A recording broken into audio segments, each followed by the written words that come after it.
Hi all, my name is Ranjeeta and I'm here to discuss about triple negative breast cancer and double mastectomy. In my last video, I discussed about what are the symptoms of chemotherapy and what were the ways in which I tried to slow down some of the symptoms and how they helped me.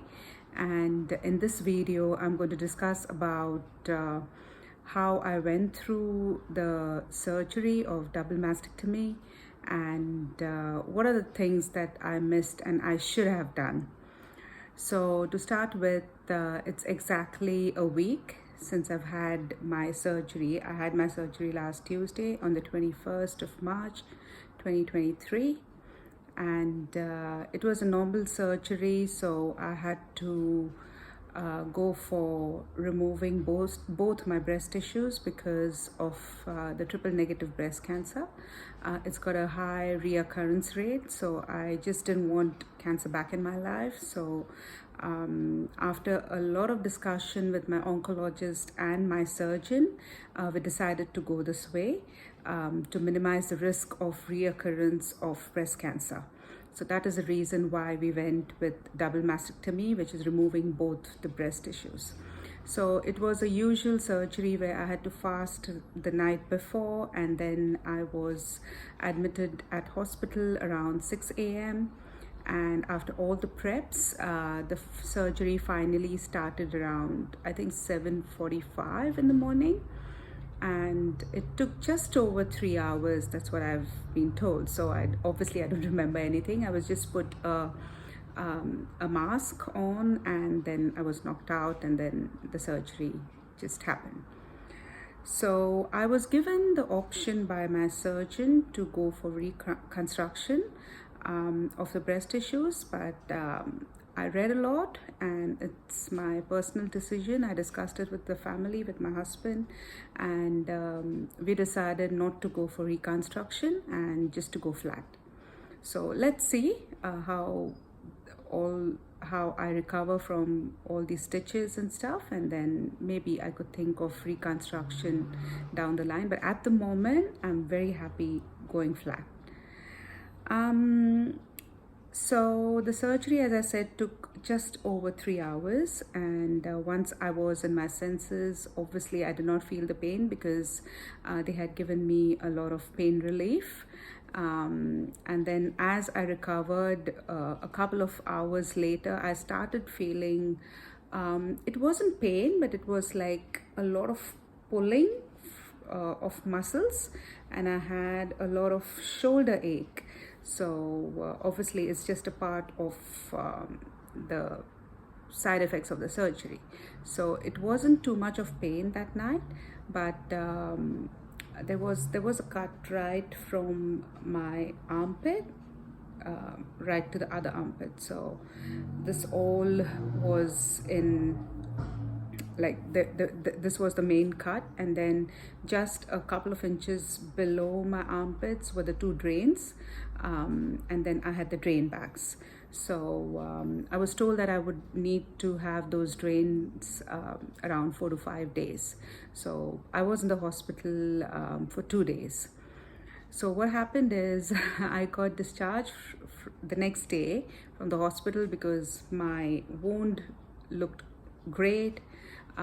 Everything was okay. My vitals were good. My blood pressure was normal. Everything was fine. So I got discharged the next day. So I had my surgery on a Tuesday, and then the next day around I think 3 p.m. My surgeon came and had a look, and he's like, "Oh, you're all good to go." I got my discharge, and then the mistake I did was I underestimated the surgery. I should have known that it's a major surgery, and anything that I do is going to be a shock for the body. So I should have asked for a wheelchair, but I just thought that I'm too, I was really feeling fresh. So I just walked out of the hospital with my husband, and the parking lot was just a 5 minutes walk. But then my husband said that, no, you just wait here and I'll get the car. And it was not very far. It was just a 5 minutes walk. So I just stood there, and As soon as my husband left, I started feeling lightheaded, and luckily there was a volunteer there, so I called out. I said, "Can you please help me?" It was just 5 steps away. There was a bench. I said, "Can you just help me sit on that bench?" And I remember walking with her and sitting on the bench, and then I just passed out. The next thing I remember was I was on the ground. I don't know, I must have slipped from the bench, and my husband was holding me, and there were a lot of nurses from the ED, from the emergency department, and doctors, and they were trying to put me on a wheelchair and get me in. I passed out again, and then I started vomiting. So I remember in bits and pieces what was happening to me, and then obviously everyone was scared. They took my ECG and my blood pressure and my bloods. So everything came back normal, but it seems that my body had lost quite some blood, and because I have thalassemia, I was anemic, my body couldn't get out of that shock, and I just collapsed. So they said that they're not going to be sending me home, so they had to keep me under observation another night, which was good because, every couple of hours there was someone coming and testing my blood pressure and my heart and all the vitals, and yeah, it was quite a nightmare for everyone. And then eventually the next day, around afternoon, I think I was discharged finally. And this time there was a doctor, there was a nurse, there was a volunteer, my husband, everyone pushing me on the wheelchair and escorting me to the car and ensuring that I'm well settled in the car. So yeah, it was a big episode. But yeah, if anyone is going to go through this surgery, just remember it's a big surgery, and don't underestimate it. Even if you're feeling good after the surgery, make it a point that you use a wheelchair. Don't stress yourself out, and just listen to the doctors. Yeah. Obviously, when I was in the hospital, I was given a lot of pain relief. Endone was one of it, and I had never taken Endone before, so my body did not accept it. So I vomited a couple of times, and then I was told not to take Endone, just paracetamol, that's Panadol, and ibuprofen, Nurofen, just alternate that. So that was my pain relief when I was out of hospital, when I came back home. And then after 5 days, because when I came back home, there was a nurse who used to come every day to check on my drains and see how much fluid is coming out of the drains. After 5 days, the drains were removed. So there was a couple of stitches, I think, to hold the drains in place. And then the nurse just asked me to take a deep breath, keep the breath in, and then she pulled out the drains. That was painful, but yeah, it was just a few seconds. So having the drains is quite uncomfortable because you have to carry them everywhere. So the hospital gave me these 2 cotton bags which I could put on my shoulders, the bands, and I could hold my drains in there. But yeah, those 5 days were very uncomfortable. And after the drains were out, I was quite mobile, and I could go walk around and stuff. Not much, but just going to the toilet and coming back, and it was much more comfortable without the drains. Another most important thing is the ride back home from the hospital. You need to be well equipped in the car, because even the slightest bump or a turn or braking at the lights, it can cause a lot of pain.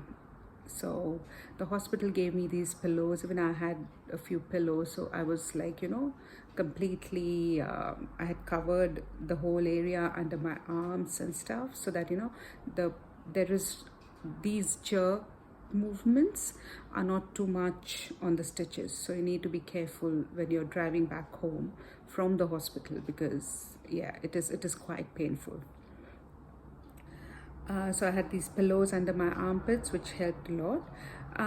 Coming back home, I already had a recliner chair, which was so helpful because you cannot sleep on your back.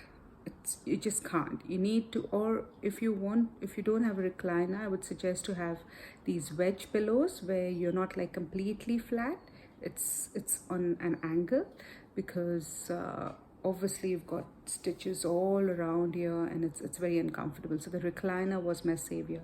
I still, it's been just a week after my surgery, and I just sleep on the recliner. That's it.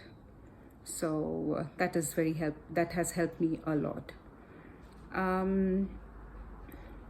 One thing which I should have done while I was in the hospital was to get some earplugs, because there are these blood pressure machines and different other stuff which keeps on beeping at night in the hospital, which is so annoying. So I wished I had some earplugs. I should have asked for them while I was in the hospital. But yeah, if you are planning to have a double mastectomy, I would highly recommend taking some earplugs in the hospital. They would definitely be more helpful in getting some good sleep. Clothes. You can't move your arms a lot. Like now, after 8 days, I can just move my arms till here, and then there are some exercises that were told by the physiotherapist, which I do every day. But above your shoulders, you cannot get your arms up. So it's very hard to wear clothes which are not front open. So make sure that you have a couple of PJs or front open shirts, like loose cotton ones. So they're very, very helpful after the surgery. It's very hard to have a shower because when you have drains and all, obviously I was told by the doctors that, oh, it's fine, you can have a shower, but don't drench yourself in water because it's all waterproof. But I did not. I used to just wash myself from waist down, but up here, and I used to wash my face as well, but just around where all the stitches are, I just use some non-fragrant baby wipes. So be mindful.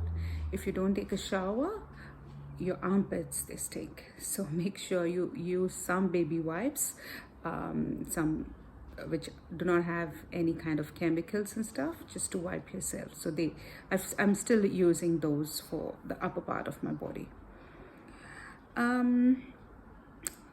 That you need to eat a lot of fiber, because the last thing you want is to be constipated. So eat a lot of fiber, eat fruits. I am still taking the stool softeners because I don't want to go through constipation at all. So talk to your doctors and see what they recommend. But yeah, eat well, be hydrated. Because after the drains are out, they say that the body will absorb all the excess fluid inside. So make sure that you have your frequent walks inside the house, and also drink a lot of water. The most important thing that I observed was when both your breast tissues are removed, suddenly your belly comes out, or it's always there, but it's very prominent. So I am being mindful of that. Once I recover from my surgery, from all the stitches and stuff, I have to concentrate on my belly. So when you have your breasts, it doesn't seem to be protruding out, but when you don't have anything, when you're flat here, you need to have, I think they call it a Buddha belly. Yeah, so the belly really stands out. So you need to really exercise. That's what I've heard a lot. But yeah, I would first give myself some time to heal, and then I'll concentrate on losing some belly fat. So I think I have covered most of the things about my surgery. So I think the pain is still there. It would take a few days to settle. I have my next appointment in 2 days with the surgeon. So then they're going to check my stitches and change my dressings and stuff. Obviously the dressing which I have where the drains were, they need to be changed every day, but where the stitches are from this armpit to this armpit, they are the same. So the surgeon would check them after 10 days, and they would see how I'm faring. So It's pretty all right. Um, Pain is there, but yeah, I'm trying to get used to it. Sleep, I managed to get around 4 to 5 hours of sleep, and a few naps during the day if possible. But yeah, try and rest as much as you can. And I will let you know how I go in a couple of weeks. So thank you so much for watching. Bye now.